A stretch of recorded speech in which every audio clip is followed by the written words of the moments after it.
Hi everyone, good morning. It's Margaret Manning here, and welcome to Mornings with 60 and Me. Today is Sunday. It is January the 1st, 2017. Happy New Year, everyone. It's the first time I've had an opportunity to say that, and it just sounds so strange. 2017. Wow. Where does the time go? But first of all, I want to welcome you all here today. Thank you all for taking the time to make this part of your morning and celebrating the new year with us. So thank you for joining us. I'm having my cup of tea this morning. I'm having a very traditional English breakfast. As you know, I was born in England, so I have a lot of sort of memories and traditions around the holidays in the UK. So welcome to all our UK sisters as well. Now, I just want to remind you too that we are a global community. We are in 150 countries, so there are women joining us at all different times of the day, and I just love how you are connecting with each other, really strengthening and building our community. So just thank you for being here. I mean, this is going to be a great year. I really do feel it for all of us. I think, of course, it's going to have challenges. It's going to have things that happen that we didn't expect, and it's going to have things happen that fill us with joy. But I hope that we can take every day as it comes. And, I'll be here with you through the year. We are on this journey together, and let's just make it the best we can possibly make it. Now, this is obviously traditionally the time where everybody starts to make resolutions and, things you're going to do for the new year. And I just want to just make it a little easier.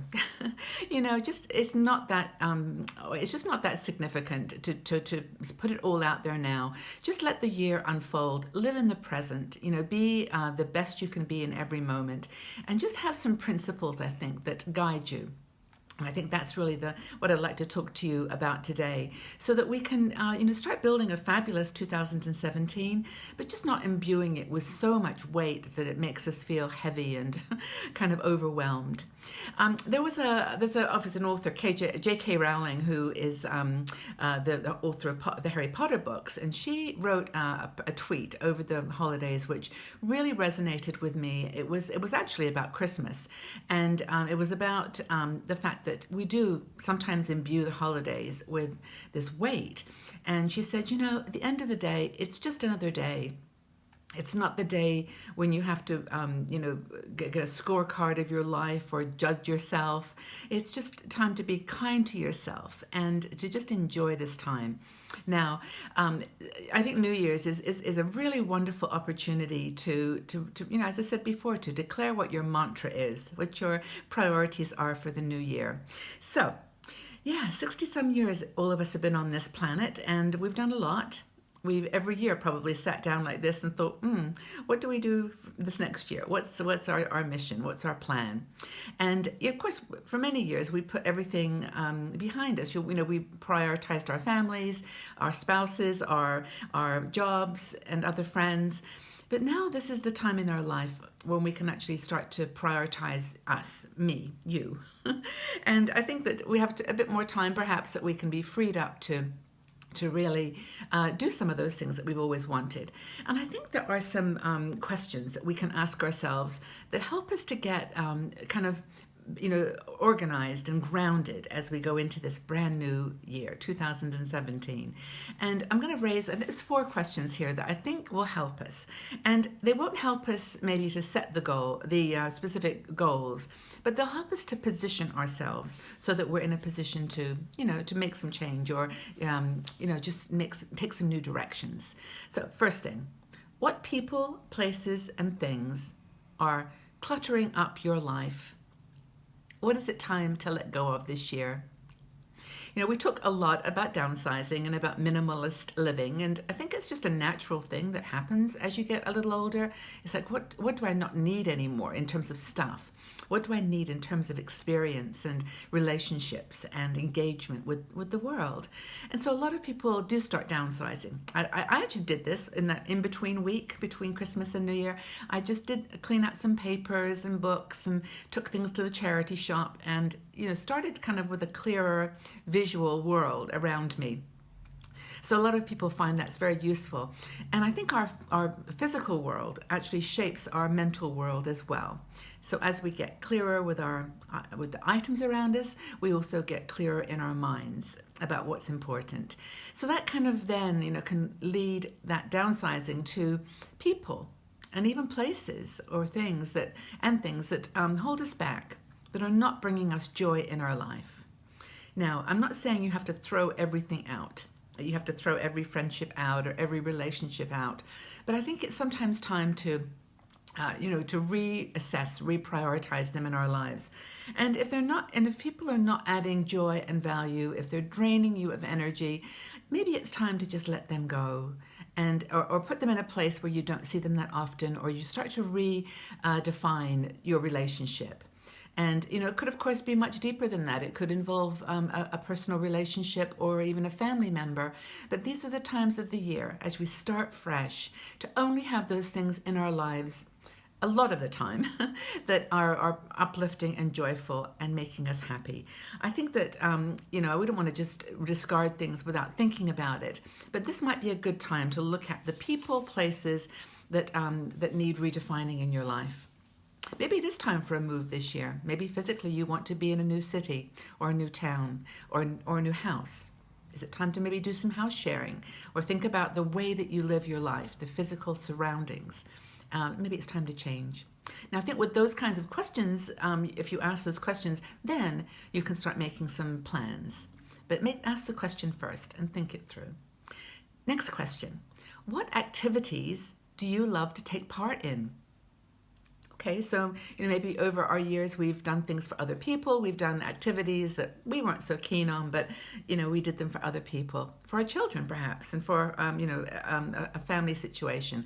And I think one of the things we can ask ourselves in the new year is, what do we really like to do? What activities do we love? And one thing you can do is go back and use this kind of next few days to reflect on things that have brought you joy in the past.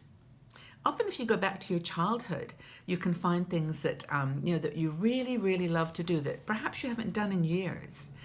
Maybe it's something artistic, something painting or drawing or knitting, crochet, or some other hobbies to do with sport. Maybe you want to take up swimming again, or something that you haven't had the time or made the time to do last year.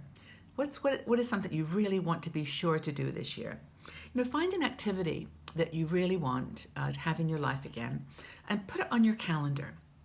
Have you got a new calendar yet for 2017? I have a beautiful one. I'll show it to you sometime. But it's got lots of ways, places to plan and put thoughts and dates, and do it in a sort of tangible way. Make an appointment with yourself to do that thing, that activity that you really love. Maybe it's learning a new language, or doing something in a meetup group. I think I've told you all that I've started a meetup group for people over 50 who want to travel by train. So we are going to get together once a month and plan a train journey. And, you can do this too. You can go to Meetup, and if you don't have anyone that likes to do the things that you love to do, just do a shout out. See who else is out there that might want to join you. And of course, you might want to travel. You might want to travel by yourself, or perhaps it's time for a group travel this year. I know sometimes as you get a little older, solo travel can be a bit overwhelming sometimes. I love it personally, but I sometimes love to join up with people. Road Scholar does some fabulous group activities, and there's all kinds of cruises you can take. Some people perhaps don't have all the money that they would like for travel, so just get on a bus and go somewhere new in your area. But just that's the third thing, is define your activities that you love. Next thing is to ask yourself whether your physical fitness, your health, is stopping you from following your dreams and doing things in 2017 that you really want to do. Now, I think that healthy living, healthy aging is pretty much a priority for everybody in their 60s. And every year, I think we take a breath and say, what could I have done last year that was going to bring me closer to my goals?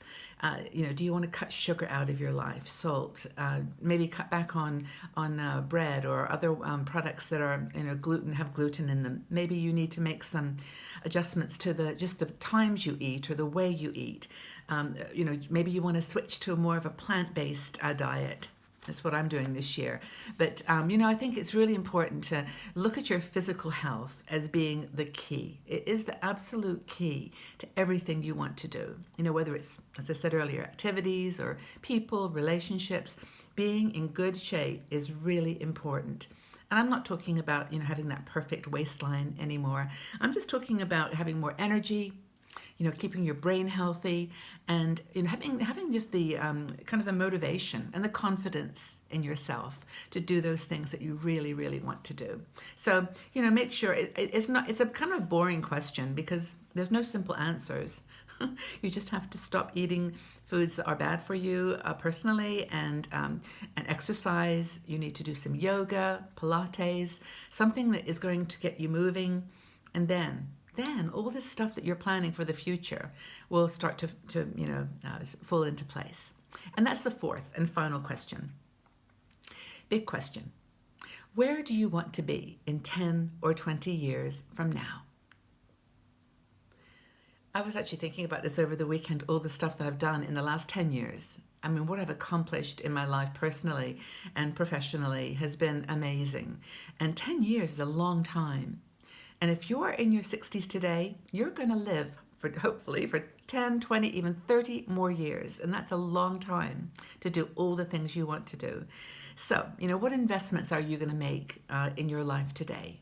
So that those things, those dreams you've got for your years, 10, 20, 30 years ahead are going to be able to manifest for you. Really important. So close your eyes and just imagine, where do you want to be 10 years from now?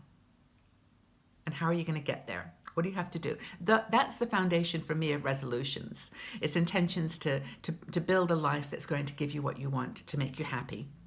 So I think you have to ask yourself things like, where do you live? What does your daily routine look like? What are the passions that you want to pursue? Keep that picture in your mind as you proceed over the next year, and see whether you're doing all the things that are going to take you to that next 10-year milestone. I think it's a great way of exercise. So, and I'll remind you again, because we talk about this a lot, don't try to do it all today. Have fun today. This is the first day of a new year. Just enjoy it. And take small steps, one step at a time. Whether it's eating different way of eating food or exercising, whether it's clearing out your cupboards or sorting out relationships, just take one step at a time. One step. And I hope that this has been helpful. I hope you do, honestly, go into this new year with a positive and happy attitude. I'm really honestly wishing you all the happiness and joy in the world. I wish you strength and courage too, because this is going to be a year that you've never experienced before. And who knows what's going to happen, but it's going to be amazing. And we are all here for each other. Let's remember that. So, are you in the process of reinventing yourself? And if you are, what small step are you going to take today to move towards that goal? That's the question for today. Are you reinventing yourself in 2017? And if so, what small steps are you going to take today to get towards that goal? Thanks so much for being here, everyone. I really hope you have a great first day of 2017 and a great week and month ahead. And I'll be right back here with you tomorrow morning for Mornings with 60 and Me. Bye-bye for now.